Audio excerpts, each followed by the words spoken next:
আসলে পরিবেশটা তো অনেক সুন্দর, আশেপাশে জিনিসগুলো। আই সব বলাস মামু, দেখছো নি কাতারা বুঝি মুরগি সর্বনাশ। হ্যাঁ আমি ফার্স্ট টাইম দেখলাম এই কাতারের মধ্যে ফার্স্ট টাইম দেখলাম মুরগি। আই সব বলাস তো অনেকগুলো এইখানে কি হয়, একটু বাংলাদেশ পেশার লাগলো না কি বেড়া মুরগি নি মনে হইতো, মনে লাগতেছে। আর এইগুলো কি বিডি নাকি? হ্যাঁ তো সব বেড়া বিডি একসাথে মাইরা নিল। এটা কি বেড়াটা কি ডিম পারে মামু? আমি তো সঠিক জানি না, সঠিক কইতারো না। আমার তো লাগে বেড়াটা ওই ডিম পারে।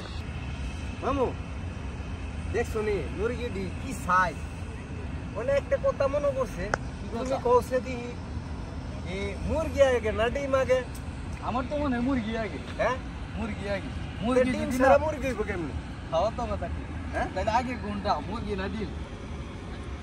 তোমারে আমি কইছি তুমি কও ফাললা। আমি তো ভাবলাম মুরগি হইব আগে, কারণ মুরগি না হইলে তো তোর ডিম আসবে না। তো ডিম ছাড়া মুরগি আইলো কেমনে? তো কথা ওটা তো মাথায় করতেছে না। তাহলে ডিম আগে না মুরগি আগে তা তো অবশ্যই আমি নিজে জানি না। তো দর্শককে বললাম, যারা ফলোয়ার্স আছে, ঠিক আছে, ভাই বাজার আছে, তারা কমেন্টে জানাই দিবেন ডিম আগে না মুরগি আগে, কোনটা আগে আইছে। তো সবাই কমেন্ট